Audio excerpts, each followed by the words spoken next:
We're trying to seek in the light of God's Spirit and His words. And we turn again to that chapter that we read, the 63rd of Isaiah. Isaiah chapter 63. We'll read at verse 9. I'm not going to take the whole verse. We'll read at verse 9. In all their affliction, he was afflicted, and the angel of his presence saved them. In his love and in his pity, he redeemed them, and he bare them and carried them all the days of old. I'm not going to narrow it down more than that in a minute, but first of all, a word of introduction. As we gather on the eve of our communion in 3, which we really as our own, close for it, and it is, as it were, another 2 communions amongst ourselves. I'm going to do what I often do on such occasions.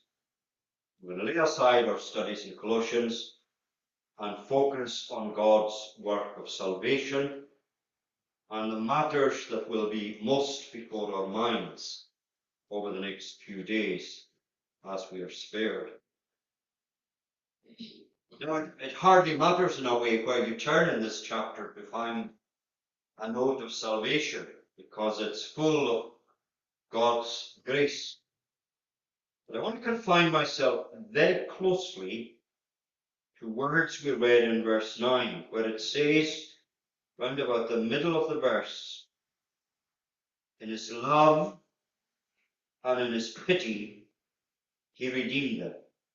And I'm even reducing it beyond that to his pity. His pity. I will touch on the context as we go along, but it's the Lord's pity that I want to focus on this evening. His pity. Now, what a combination, what a coming together there is when poor broken sinners meet with the Lord in a day of his grace. We are pitiful, and he is full of pity. The pitiful meet the one who is full of pity. The pitiful meet the one who is full of pity. Now let's focus on these 2 facts. First of all, we are pitiful. We are pitiful. We are objects of pity. We are pitiful. I'm going to mention 3 ways. We could probably add another 10, but time would allow. We are pitiful, first of all, in our poverty. In our poverty. Maybe you see folk who have nothing, and you feel pity towards them. It would be strange indeed if you didn't. Somebody with nothing. It's really pitiful. And as you look at what we had when we were first created, we lacked nothing.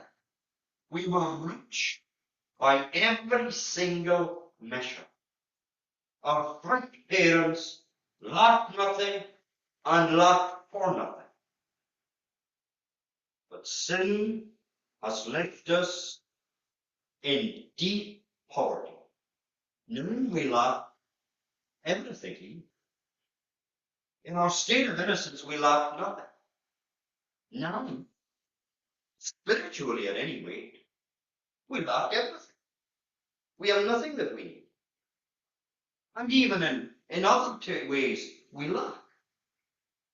Come back maybe to more of that in a minute, but I want to keep bit of momentum. We are pitiful in our poverty, but we are also pitiful in our weakness.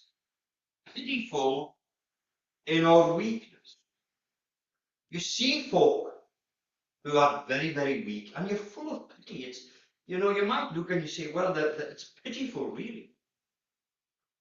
We've all seen people who were once very strong and very active, but whether through old age, the ravages of old age, or through disease, they are reduced, and they are extremely weak.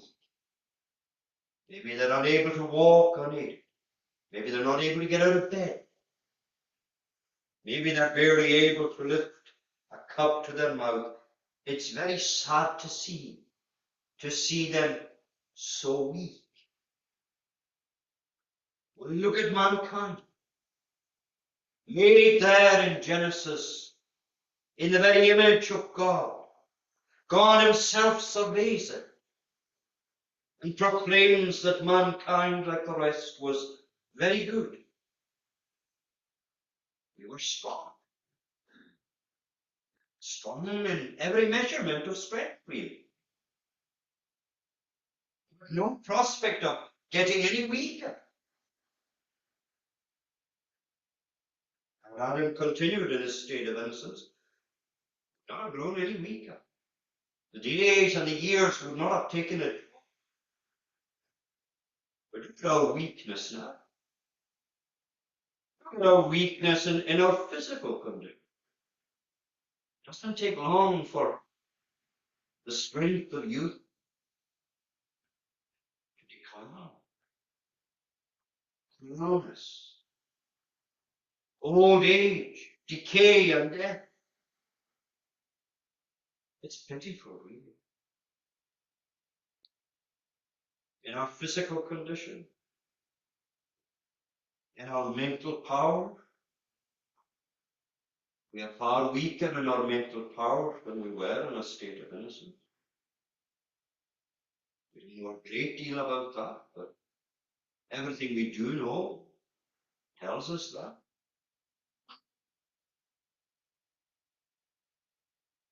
Then you have illness of the mind, and all the associated problems. It all came in with the fall. But out of any physical weakness, mental weakness, and deficiency, there is our spiritual condition, how weak we are spiritually. Spiritually, we are pitiful. Pitiful. We're unable to achieve anything spiritually by ourselves. We have no faith, we have no love, we have no hope, we have no spiritual action, we have no spiritual energy, we have no spiritual discernment, we have no spiritual desire, we have no spiritual power. We're pitiful. Rock bottom. Short of being in heaven itself, our condition couldn't be spiritual.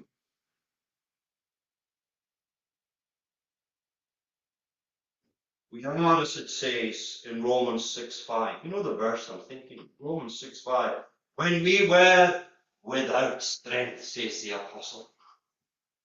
Oh, indeed. Without strength. Not an ounce of it.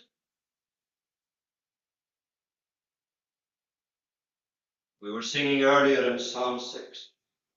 Lord, pity me, he says, for I am island. He felt it. He felt it in every area of his life. He felt it as he faced the present. He felt it as he looked to the future. His weakness. And we were singing in Psalm 9. What does David say? Lord, pity me. Behold the grief that I from foes sustain. Verse 13.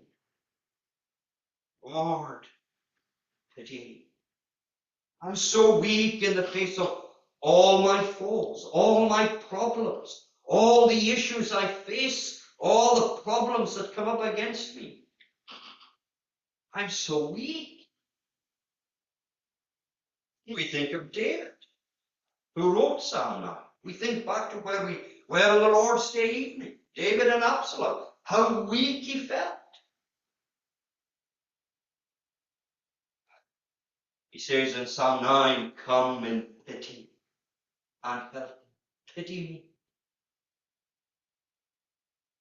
I see later in Psalm 67, Lord, bless and pity us. Pity us. Because we're pitiful.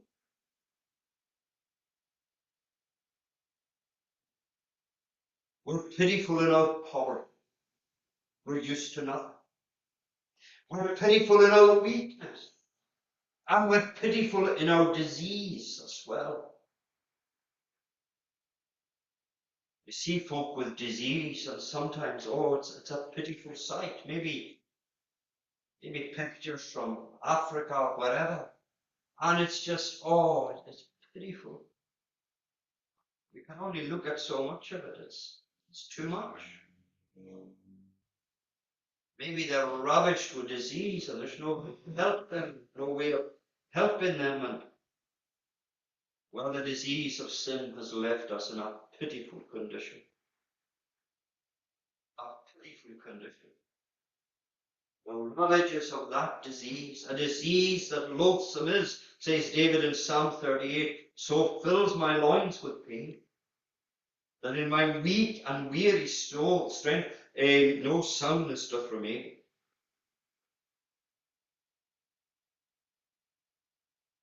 In my weak and weary flesh no soundness doth remain. We were singing as well, to go back to Psalm 6 again. What does he say? Lord, pity me, for I am weak. Heal me, he said, for my bones vexed me. And yes, he's certainly looking at physical healing, but he's looking at spiritual healing. Heal my soul. Take away the disease of sin, the leprosy of sin, with all its stench and all its decay and all that's horrible about it. I feel in the sight of God like a leper. We are pitiful. We are pitiful. We are pitifully weak, pitifully poor, pitifully diseased. And no doubt you can add to the list. We are pitiful. And we need, or at least the believers.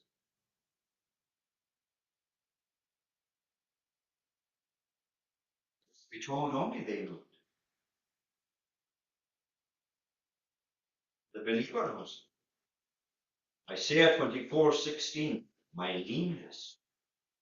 My leanness. What is that but pitifulness? Do you know it? Do you feel it? Are you still with me? Or have I lost you somewhere in the last 10 minutes? You know, there are plenty tonight who don't know it, and who don't feel it, who would hotly dispute it. They would say it's all nonsense. Christians, yes. No, it's not. If they knew themselves as they really are before God, all that bravado would melt away. I am weak in the face of temptation, weak in the face of trouble, weak in the face of my own heart. So many. We know it, and we say it. We say it without hesitation. I was going to say without embarrassment. I don't know if that's true, because we are embarrassed.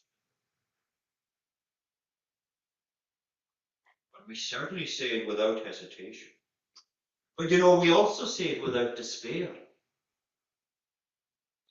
Why? Why do we say it without despair? Because just as surely as we are pitiful, the Lord is full of pity. He is full of pity. Now, there are many verses in the Bible that say that. I could use what remains of my time tonight just quoting verse after verse to demonstrate that. And there are many incidents in the Bible that show this. Again, I could use the rest of my time just citing different instances of the Lord's pity, all the way through the Old Testament, the Gospel accounts, the Acts of the Apostles, on it goes. All the way to Revelation, in fact. And there are many instances too in the life of the Lord's people themselves that say that. They don't have to open the Bible to say it, they just have to open the book of their own experience. And they say, I see it. I saw it there and there and there and there. The Lord's pity. The Lord's pity in saving me. The Lord's pity in keeping me. The Lord's pity in providing for me. Many's a day, many's a night I was pitiful.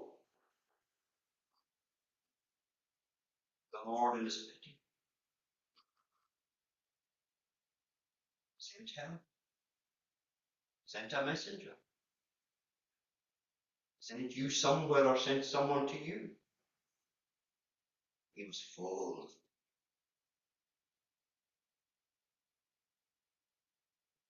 sort of pity is it that the Lord has. Three things. First of all, it's a knowing pity. It's a knowing pity. What do I mean? Well, sometimes, you might pity someone, and then you find out that perhaps some of their problems were their own doing. I suppose, to some extent, they always are, for us and for everybody else. But you find out, let's just suppose for a moment, you find out that some of their problems are in their own doing. And while you might still pity them, you might pity them less. I'm not saying that's right or wrong. It's just a fact. You might pity them less.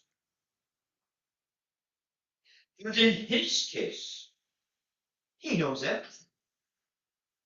It's not the pity born of ignorance. It's a pity born of knowledge. There's no ignorance. There's no unknown facts that have yet to be revealed to him. He knows every fact. He knows that. He knows that not just some of the problems, spiritually at any rate, are our fault, but that ultimately all of them are our fault, really, in one way or another. And yet he is full of pity. It's the pity of the one who says in Psalm 103, he knows our frame.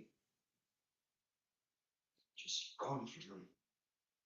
Tongues now. I better turn it. Yes. Verse 30. Such pity as a father hath unto his children dear. Like pity shows the Lord to such as worship him in fear. What does he say then? For he remembers we are dust, and he our frame well knows. It's a pity born of knowledge. It's not a blind pity. It's the opposite. It's unknowing pity. He knows all the facts. Yet he's knew all the facts about you. All the things you did and said. He did not save you blind to these things and then suddenly discover that you were a good deal worse than he thought. What would have been of it? When he took pity on you, he knew you better than you knew yourself. It's an annoying pity, but you know something else. It's an active pity. It's an active pity. Sometimes we pity people, but we can't, or maybe won't, do anything about it. Our pity is never translated into action. But in God's case, this pity is translated into action. Verse 9, let's go back to the context. Verse 9 of our text. In his love and in his pity, he redeemed them. In his pity, he redeemed them. He didn't just look at them in their pitiful state and do nothing. He does something. It's a redeeming pity. That's a great work that only God can do. A work that involves all three persons of the Trinity. A work that involves the most extraordinary things. It involves the incarnation. Christ taking our nature, being born into this world. Redemption involves incarnation. It involves substitution as he takes the place of his people, their guilt and their burden. It involves execution. For the soul that sins, it shall die, or the substitute shall die. It involves regeneration, so that they become alive in their own souls by the power of God, transformed, born again, as the Bible says. Because you see, unless the benefits of Christ's redeeming work are applied to them, it will be of no effect. It's like the medicine in the cupboard, untouched, unused. Unless we become united to Christ by faith, all the pity in heaven will have no effect upon us. It's an active pity. It's a redeeming pity. God is active in redeeming his people. In his love and in his pity, he redeemed them. He did all that was necessary for their redemption. He left nothing undone. Part of that redemption is his forgiveness. Oh, the pity of his forgiveness. We were singing in Psalm 78. There's Asa who wrote that psalm, and he's singing about the sins of Israel. And there's no shortage of sins of Israel. Psalm 78, verse after verse. They did this, they did that. Verse 37, we sang it, I think. For though their words were good, their heart with him was not sincere, unsteadfast and perfidious, they in his covenant were. There's going to be no pity for them. What is the next verse? Do you remember what we sang? But full of pity, he forgave their sin. Then he did not slay. You can say the same thing. In all your waywardness, in all your shortcomings and failure, unsteadfast and perfidious at times, but full of pity, he forgave your sin and didn't slay.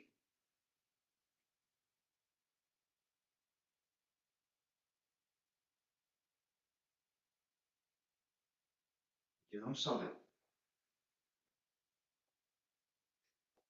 In order to show, to be active in the redemption of sinners, God had to remove pity from someone else. Had to remove pity.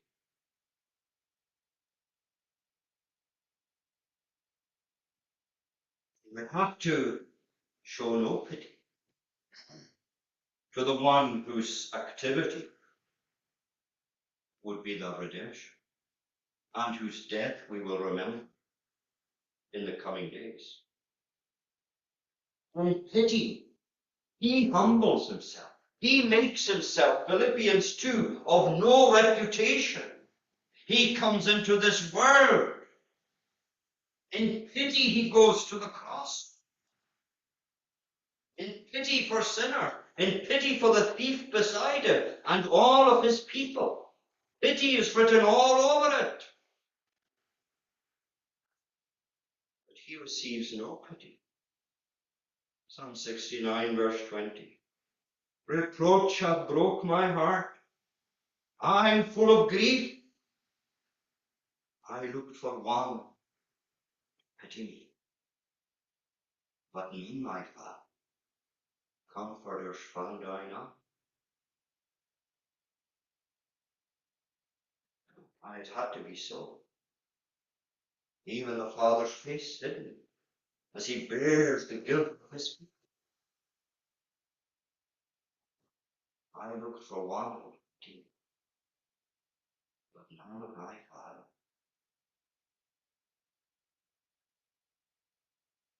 It's a knowing pity. It's an active pity, redeeming, forgiving. And it's a fatherly pity. I mentioned adoption earlier as one of the consequences of God's. One of the active results of that pity and of that redemption is adoption. And we were reading in Psalm 103 a minute ago. Such pity as the Father unto his children dear. Those who are adopted into his family, they receive fatherly pity.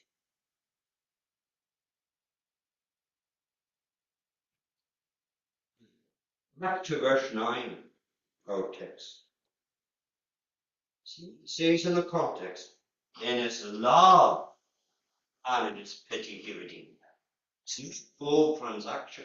It's not a pity that's cold and done with.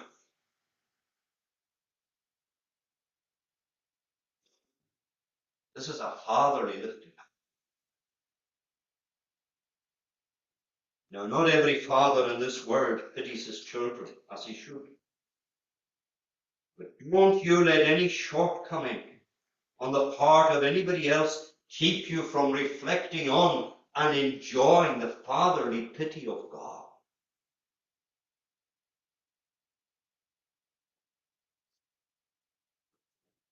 It's a knowing, active, fatherly pity.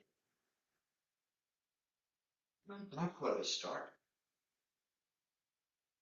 What a combination that is. What a coming together that is between the Lord and sinners in idea of his grace.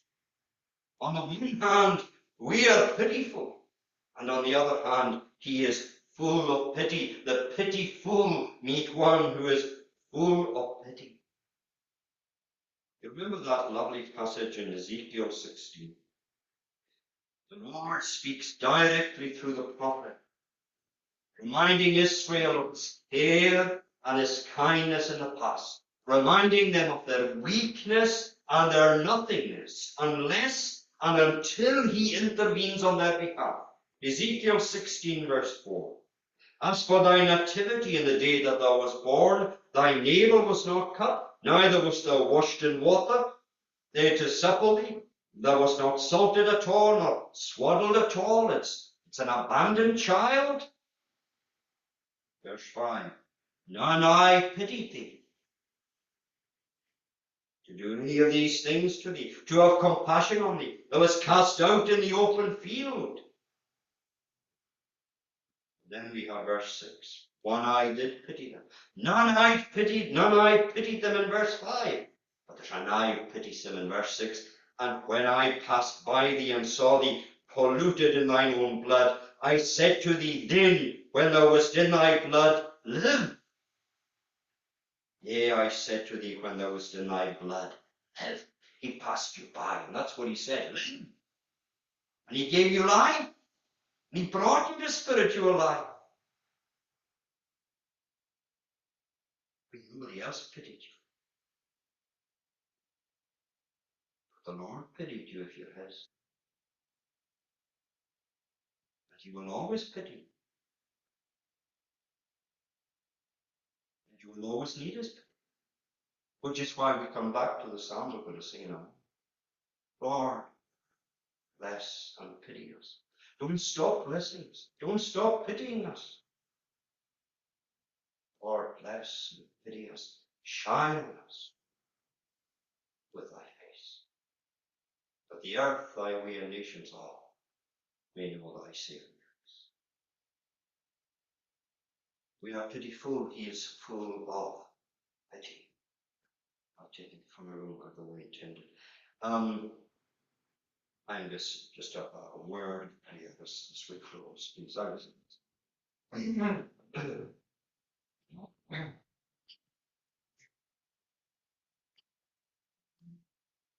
Eternal and blessed God, we thank thee once again for thy word which was preached to us.